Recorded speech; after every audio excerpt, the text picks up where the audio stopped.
Usually, how I like to start these conversations is really talk about the individual's journey. When I get to talk to people, thankfully, they're working on something pretty incredible and pretty amazing that's going to have, lasting impact for a very long time in the sector that they're in. So I want to start a little bit with your educational journey because I don't think many people have gone to Cornell, Cambridge, Imperial College of London, and Harvard University. So I kind of want to go through your sort of educational history and how that sort of set the stage for KoBold. Yeah, thanks so much. Well, it's a pleasure to be here, Grant. I think just being a scientific generalist and intellectual curiosity have been big themes. And I'm really excited to be working on really challenging scientific and data problems in what are now recently even a new discipline for me. Now, I've always been interested in physics and the fundamental processes that govern the workings of the universe. And most of my education was really focused around that. And my doctorate was in quantum computing, field of experimental atomic physics,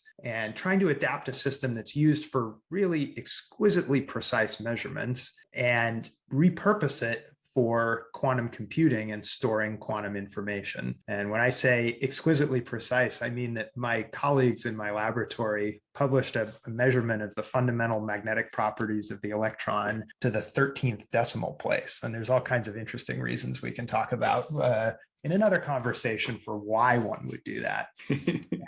And prior to that, I had worked in physics through my academic career with a slight divergence into history of science, and wrote a master's thesis on the physicist Paul Dirac and his prediction of the positron, the first particle of antimatter, and just trying to understand how modern theoretical physics came to be and how we understood the fundamental composition of the world. And I think you'll find what's a common view among many of my colleagues at KoBold actually is that thinking about fundamental scientific questions is really valuable across disciplines. And we bring some of that thinking to the mineral exploration business and to geoscience as well. And so we have scientists with very different perspectives on looking at data, looking at scientific problems at KoBold, and physics has just been one of many possible great trainings for doing so. And as I finished my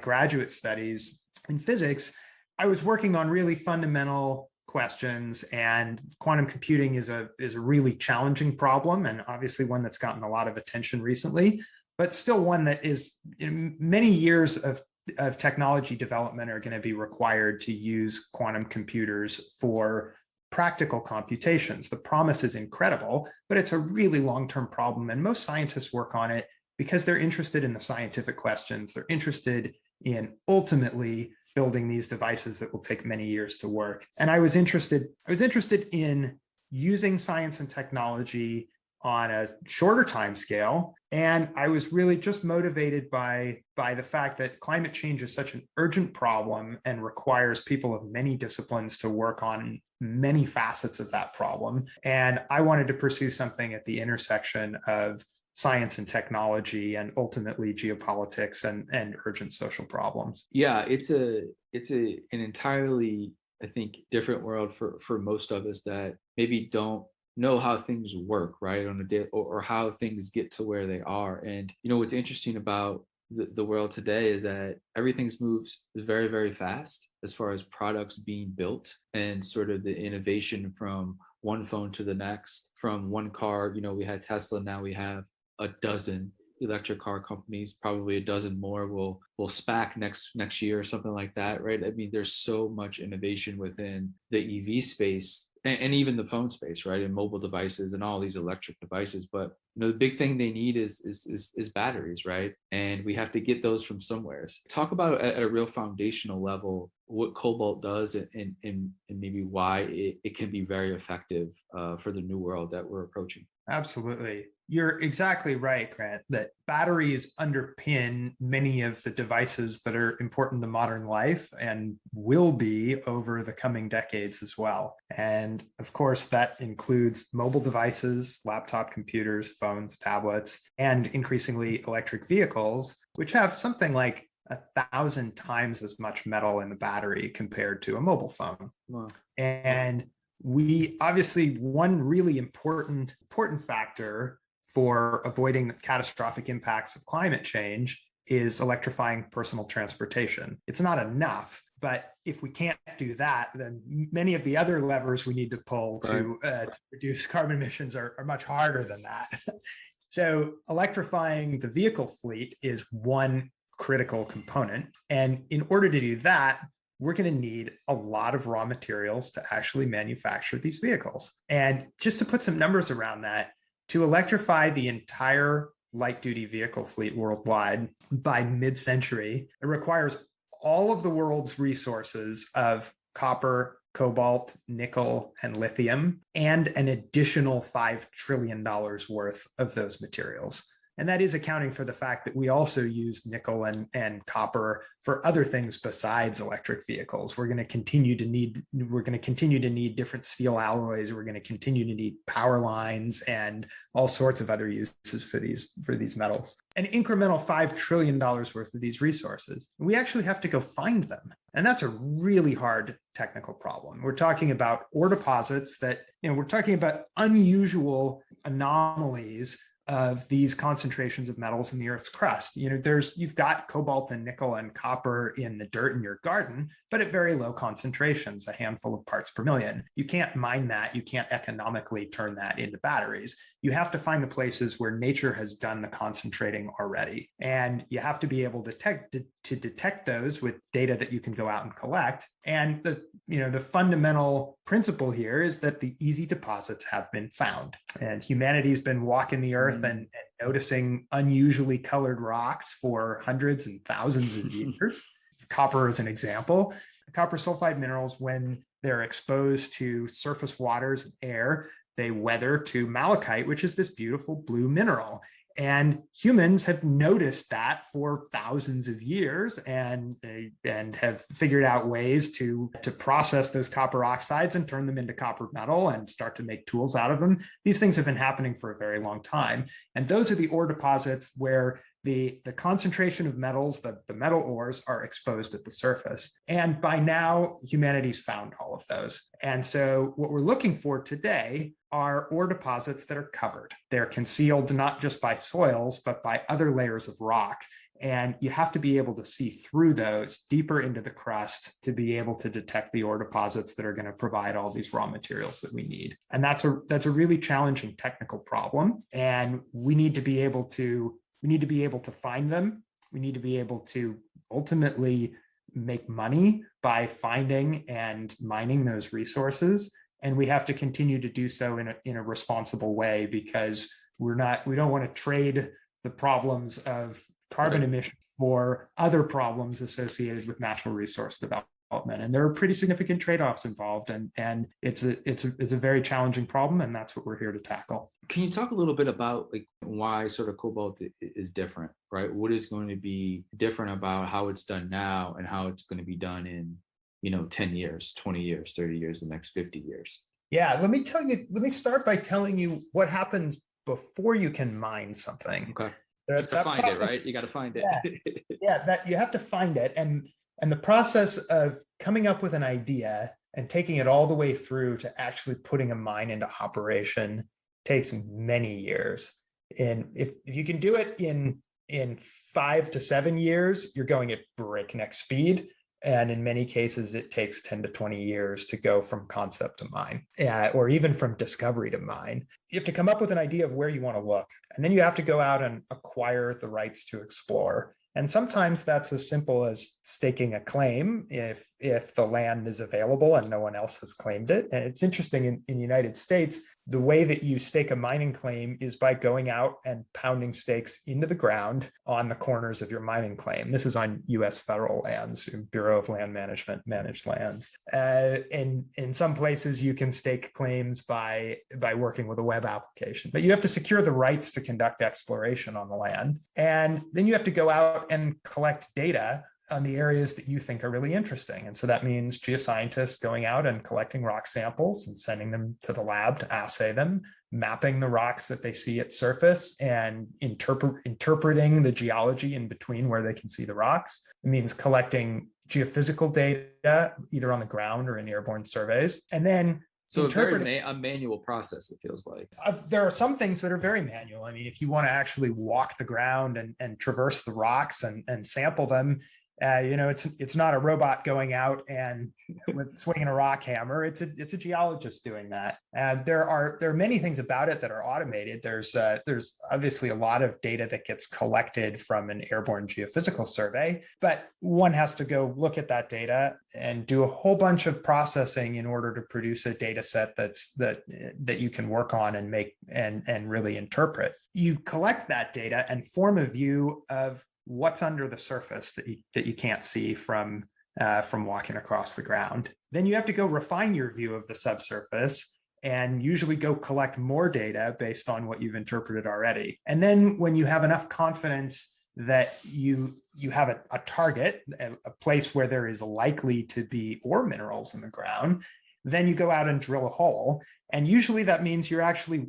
drilling out a core. You take a plug of rock out of the ground and take it up to the surface where you can look at it. And then you also send it to a lab and assay it and see how much cobalt and copper and nickel and copper is in it. Even if you make a discovery, you drill one hole that has a high concentration of one of the commodities you're interested in, you don't know yet whether or not you've got an ore deposit that you can mine. Mm-hmm. It might be a pancake that's a kilometer wide and 20 meters thick, and you drilled right through the middle of it. Or it might be a tiny little body. It might have a couple of veins going through it, and you have no idea whether it's a big vein swarm that has a lot of the right mineralization, or whether it's a few isolated veins.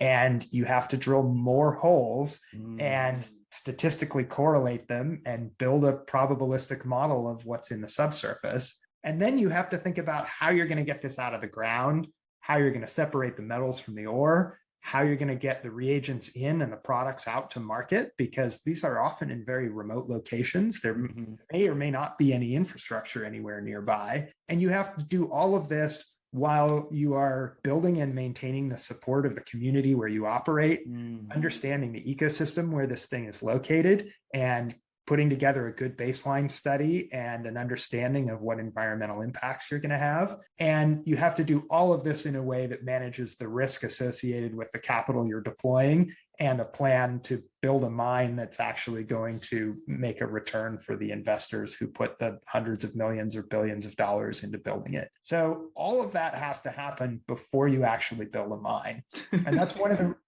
of the reasons that it's so important to be exploring now for the materials that we're going to need in the late 2020s and the 2030s, because the work that we do today is going to produce metals more than 5 or even more than 10 years from now. So it's a complex process, and nothing I've said so far is specific to KoBold. That's just how the industry works. Right. So let's get into, I guess, how KoBold makes this entire ecosystem and sector a bit more, I guess, efficient, and takes a little bit of the extra drilling out. It takes a little bit of the guessing game out to where you can be a bit more precise and efficient with, I guess, where you quote unquote bang that first stick in, right? And then I guess before you do that, the idea would be that you know what community you're going in. You can kind of look at the environmental standards before. I guess there's so much time being saved. There's so much energy being saved, and probably a ton of money being saved. I guess with this sort of approach. I think you nailed it there. So exploration, because exploration is such a challenging problem, when a typical, if you look at a collection of exploration drill holes, most companies, if they drill 100 holes, they will make 0 discoveries. Wow. And that means that there's a lot of money that is wasted on unsuccessful projects. You have a good idea, but the probability of success is just too low. And if we're going to have enough raw materials to supply the batteries for a whole world full of electric vehicles, then collectively, we as an industry have to get better at finding the deposits that contain these critical materials. So our thesis is we have to use data much more effectively to increase our probability of making discoveries and develop better methods of finding the next wave of deposits that are more difficult to find. And a critical component of doing this is integrating many different types of data together and using quantitative statistical methods to estimate the probability of finding ore deposits in any given location. So KoBold's technology is designed to guide our decisions about where and how to explore. What parts of the world should we be looking in? Where within those provinces are the places that are most likely to host the right kind of ore deposits?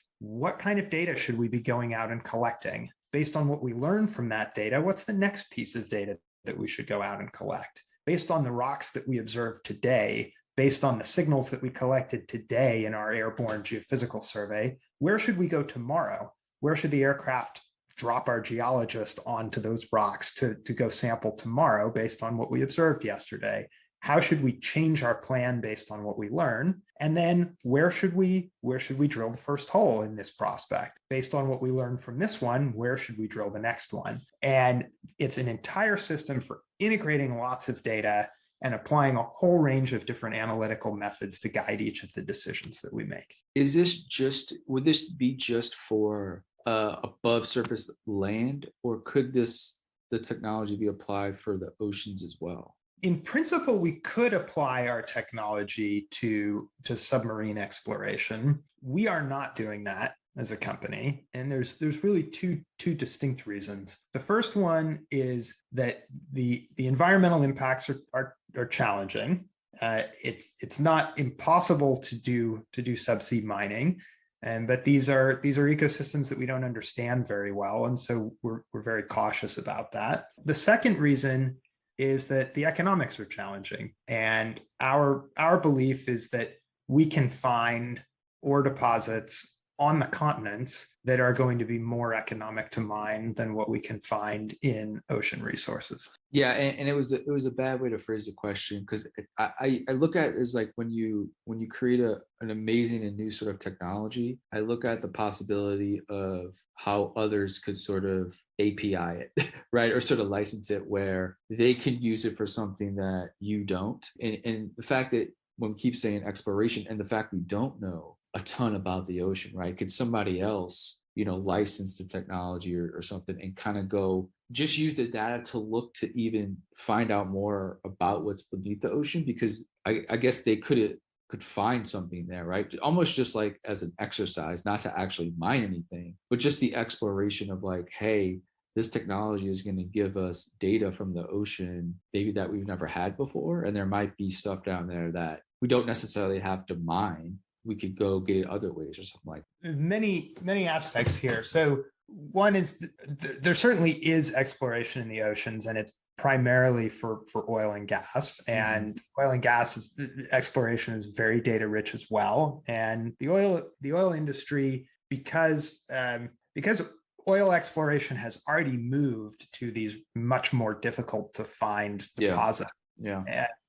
Exploration has become much more expensive. And so the data intensity has grown, because if you're going to drill a single well that costs $100 million, then the investment in data collection is really clearly valuable. Anything you can do to increase your success rate is going to be really good. In the minerals industry, we're drilling onshore, we're drilling shallow holes. A typical exploration drill hole is only a few hundred meters deep, and you're not drilling into hydrocarbon reservoirs. There isn't a risk of a gusher or a blowout in almost all cases. There are some exceptions where there are hydrocarbon systems, but for the most part, you're drilling into solid rock, and it's much less expensive. It's tens to hundreds of thousands of dollars to drill each hole. And that's one of the challenges in the industry, is that because it can be inexpensive just to pop a hole into the ground where you have an idea, there's been much less investment in careful data collection and in careful integration and analysis of data in order to drive your exploration decisions. There have been innovations in exploration, to be sure. There are many new kinds of data that have been developed starting really after the Second World War, with airborne geophysics, with mass spectrometric techniques for geochemical assays, and that's continued through today. We now have really high resolution satellite imagery, Hmm. different spectral bands. There are ways of getting information about the Earth like that. But there's so much more that we can do to integrate these different types of data together to form a better view and a probabilistic view of what's in the subsurface. And the minerals industry has some catching up to do in this regard compared to oil and gas. And do you foresee, and then, I mean, obviously they're kind of conflicting a little bit because you're trying to mine products to put oil and gas sort of out of business, so to speak, right? I mean, we kind of see the formation of EV, so mining for oil and gas will probably always be sort of necessary in some ways, but not probably as at scale and as viciously sort of mined as it was before, just because we don't have the demand for it as we once were, because the demand is going to be for lithium and cobalt and all these other materials that you're speaking of. That's I that's mean, that's a positive, That's right? absolutely right. Yeah, that's right. And you see a number of the major oil companies. I think it was BP's and annual energy outlook forecasts that oil demand will start to decrease within the next 10 years. Hmm. And this is remarkable. These are Yeah, the it's crazy to think major about. international oil companies forecasting this and communicating this to their shareholders and the public. And I think it's a great and necessary trend for the world. And this is one of the things that is a really key distinction between powering a car with oil and gas with Hmm. petroleum, with gasoline, and powering a car with electricity, particularly electricity derived from renewable sources. We still need raw materials. There's still impact from mining, to be sure, but when you have battery electric vehicle and you only have to mine the metals once, you don't use them up when you drive the car, which is so different from powering a car with oil. Once you burn a gallon of gasoline, it's gone. You have to put another gallon of gasoline into the engine in order to move the car the next 30 miles. And with a battery, it's not like that at all. You put a battery into the vehicle and you can charge the battery again and again and again, and you're not using up the cobalt and the nickel in the battery. And eventually the battery degrades and you have to replace the battery, but then you get to recycle it and you have to invest some energy and a tiny bit of additional materials in order to make a new battery. But the cobalt and the nickel, they stay in circulation. And so you can have a circular economy if your batteries to store the energy and you're getting the energy from renewable sources. The challenge is that we can't have that circular economy yet because we don't have enough of the right materials in circulation. Eventually, recycling will be the primary source of the materials for making new EV batteries, but we don't have enough of those materials yet. And in order to get to that point, we have to produce them. So it's really interesting. We're not going to need so much more new cobalt and nickel and lithium forever. We're going to need it for the next 20 or 30 years until we electrify the whole vehicle fleet. And then the incremental needs will not continue to grow in the same way. We're primarily going to rely on recycling. But in Wow. the next couple of decades, we have to get all these extra materials into circulation in order to build all these EVs. That's pretty incredible. So you would have to also have it's sort of easy to say recycling, right? But we still can't recycle like plastic very well at scale. So like how are there processes in place yet, or that won't come till later until we finally have enough of the materials where you could start the circular process of it, where you have recycling moving just as quickly as like manufacturing a car, right? Or something. Could they still have that recycling? Like will Tesla and other EV companies actually have factories that recycle these batteries proficiently? Is that what you would say? Absolutely. The Okay. technology exists today. The same companies who manufacture batteries can also Gotcha. recycle batteries.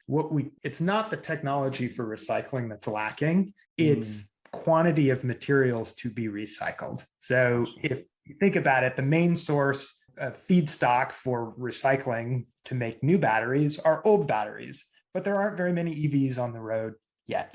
Right. Once there are a bunch of EVs on the road, well, then there are going to be 8-year-old EVs, 9-year-old EVs that are going to be ready to have their batteries recycled. But today, we are selling and manufacturing many more electric vehicles than we did 8 or 9 years ago. And so we just don't have the feedstock yet. And that's what we expect. It's a good thing that EV sales and manufacturing are growing as rapidly as they are.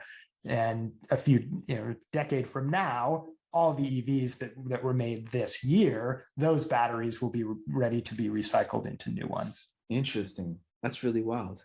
I didn't know that you could have sort of the circular processes with the batteries, because that's a game changer, right? I mean, that trumps sort of every type of, I guess, other transportation ways that you could think of. The electric is just superior, right, to any type of production of movement, just for everything, whether it's buses or scooters or bikes now is huge. I'm here in Amsterdam, and electric bikes are sort of a huge thing over here. I assume they use the same sort of batteries. That's right. And what's important is having high quality batteries for whatever the application is. And I think e-bikes are fantastic. E-bikes have very light batteries. You don't need to store a whole lot of energy if all you have to do is move one passenger and a lightweight vehicle. If you're talking about moving a vehicle that weighs 3,000 or 4,000 pounds and is large enough to carry 5 or more passengers, then you need a much bigger battery. And having smaller vehicles, it can be part of the solution as well. And that lessens the raw material requirements in order to meet everyone's transportation needs. The goal is not to have 2 or 3 billion electric vehicles. The goal is to meet the transportation needs of the population. And whether that's vehicles, personal vehicles, or buses, or bicycles, or pedestrian cities, a combination of all of those things is required to meet the needs. I think for the choice of battery for a particular application, depends on what it is that where you need to go and what you need to transport. And nickel and cobalt are so important for making high quality batteries, and particular. What I mean is high energy density batteries, fast charging batteries, long cycle life batteries. If you want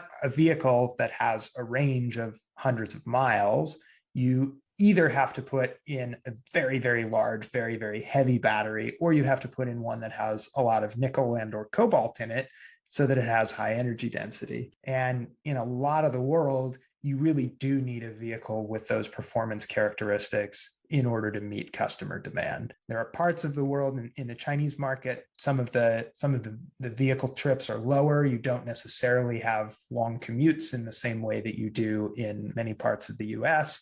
And so you can put a smaller battery, or you can use a lithium iron phosphate battery instead, which has lower energy density.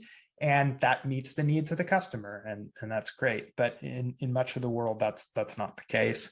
And so the right kind of raw materials are needed to have a battery that has the performance specification to ultimately get a customer to want to buy the electric vehicle. We're still always going to need, trains and 18-wheelers and, barges and boats and all these bigger forms of transportation. Is it possible is the wrong word, because I'm sure everything and anything is possible. I guess, is it possible to have an EV battery that powers like trains and barges? And how far is that away?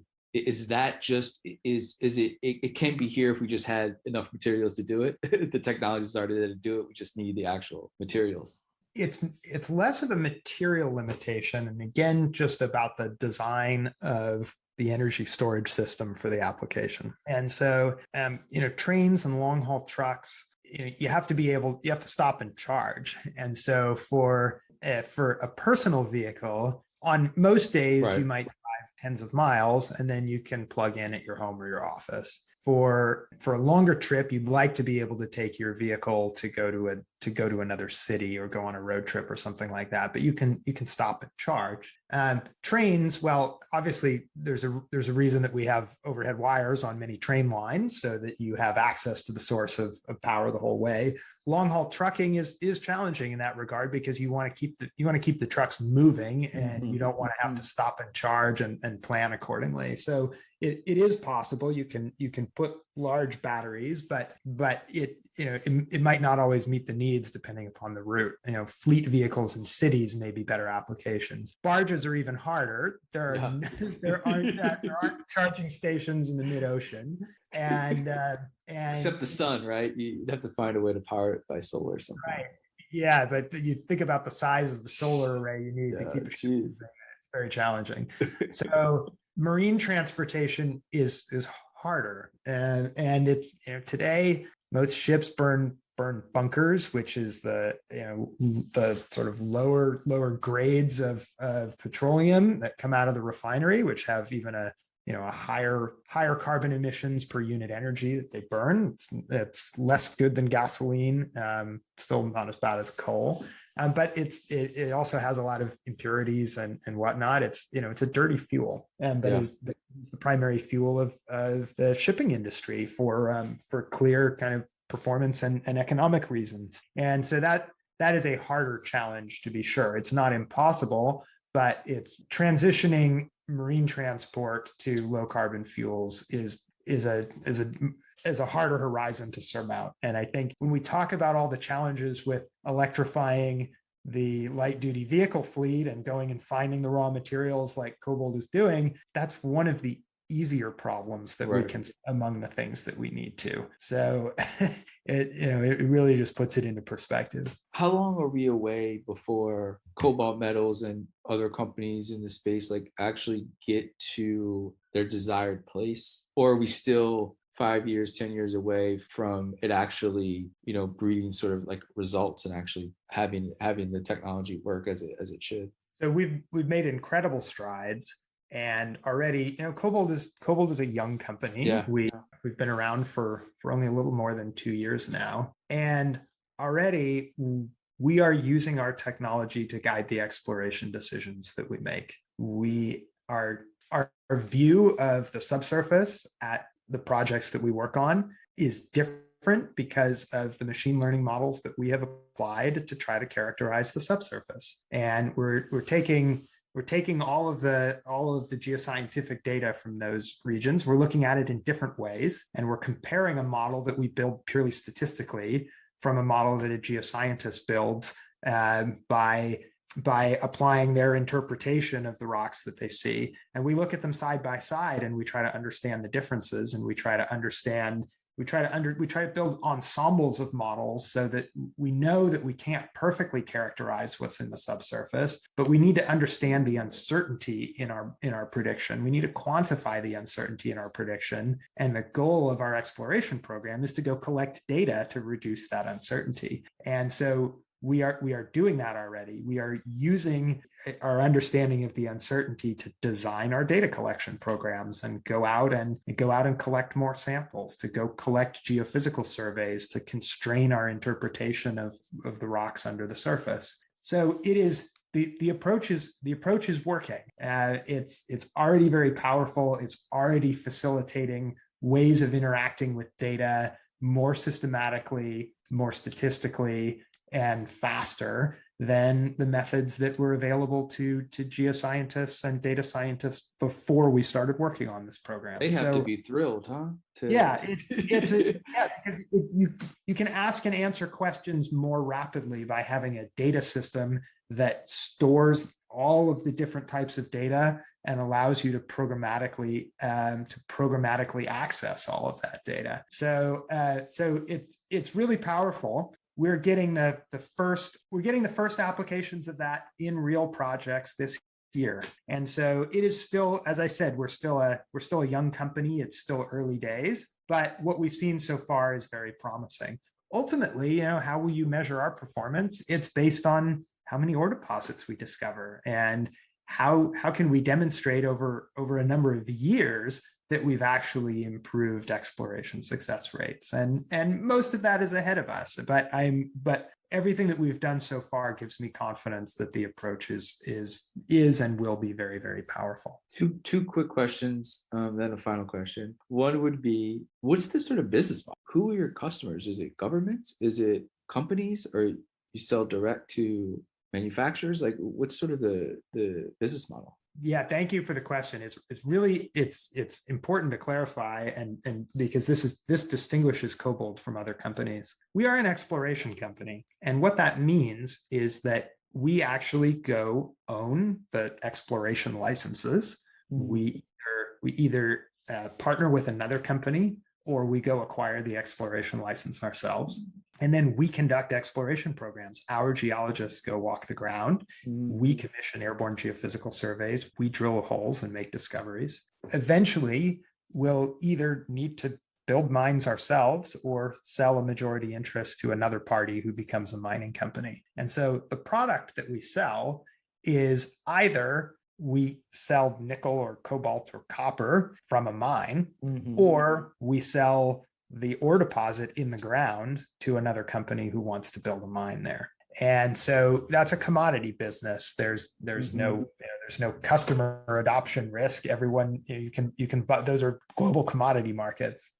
What we are not is a company that sells software. We develop software, but we use it for our own purposes to guide our exploration program. And we're not licensing it to anyone else, and we are not providing services to another company. And we've set the company up that way for three reasons. The first one is that we can capture more value that way. In the natural resources business, the value from making a discovery and developing reserves, that value accrues to the company who owns the asset and who invests their capital into the asset over many years. There's no day in which you go from not knowing anything about the subsurface to having a deposit that's worth $1 billion.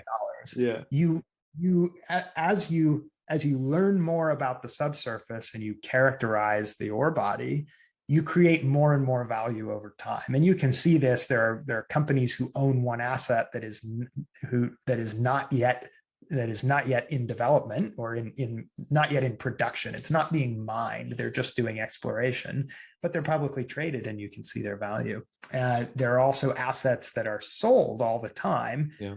well before a mine is built. So you have to invest lots of capital over time, and then that is our business model: is we make investments in projects, and that's the best way to create value to capture the value that we create from our technology. The second reason is that we work extensively with partners, and that's other companies in the mining industry who have data that we can work with our technology systems and integrate with other data that we have. And our business model aligns our incentives with our partners, because we are investing our own capital behind our models, and we are investing our own capital alongside the other companies that we partner with. And the third reason that that's our business model is because it's really a central tenet of the company, is that to be really effective at making software that guides exploration decisions, we have to be a company that's making exploration decisions.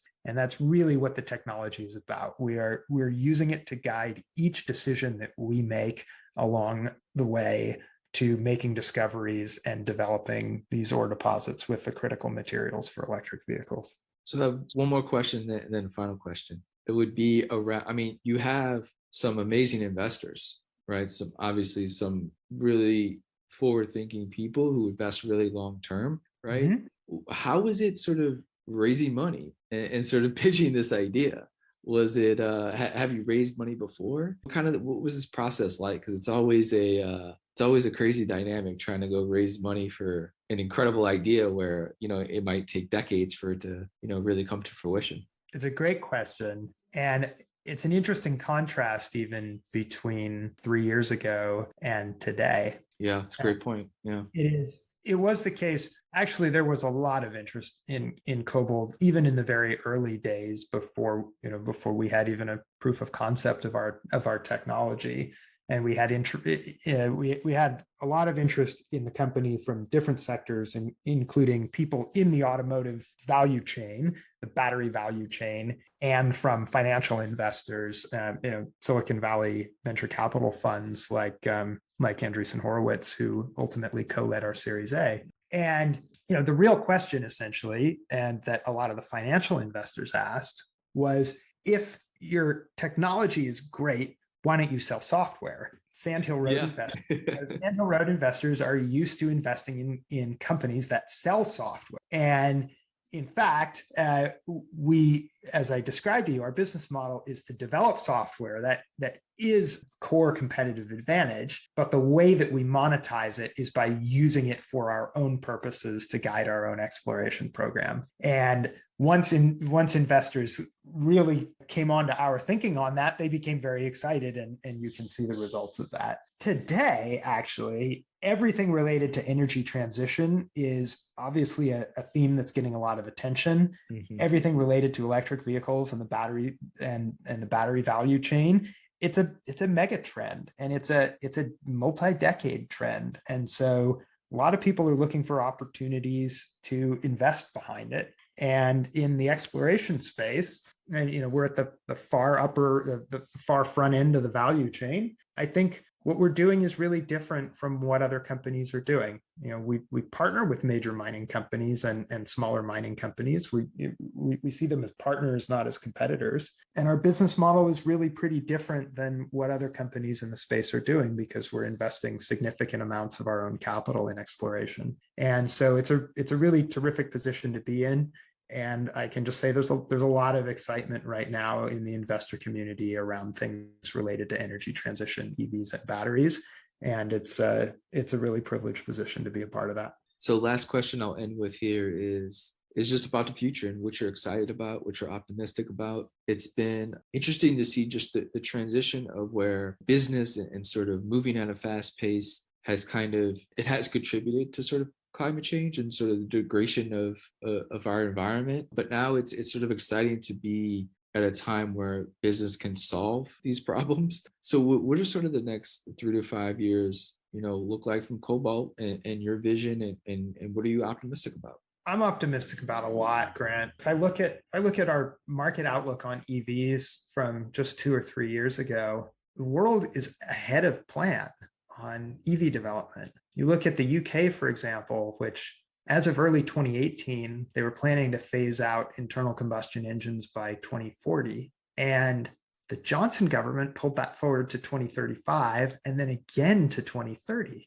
And this is a trend that we see happening elsewhere as well. And when we were putting KoBold together, there were new announcements every week about automakers putting together new production plans and model launches and setting really ambitious targets for how many EV models they were going to make and how many vehicles they were going to sell. And the same thing has been happening again this year. The automakers are redoubling their own plans and committing even more than they had previously. And so the pace is accelerating, and not to the point of inevitability. And so we have a responsibility to go actually have the raw materials to meet these plans and to do so in a responsible way. And that's a really big challenge, but I'm optimistic that the system is becoming self-reinforcing now. And between public policy, business decisions of the automakers and the rest of the supply chain, and then public, who both support the policies and who are the consumers of the vehicles,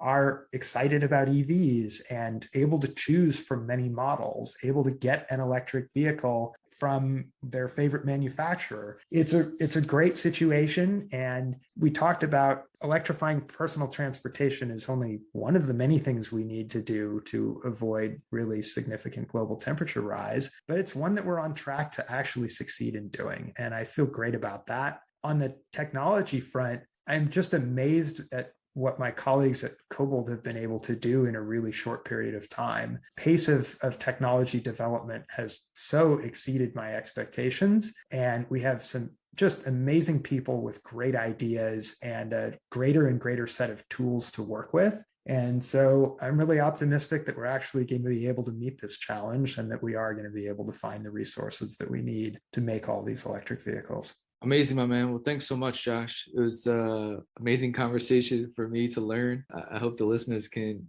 learn from it like I do. It's not every day you talk about technology with exploration of materials to power the EV infrastructure for the next 100 years. So it's exciting to talk about it, and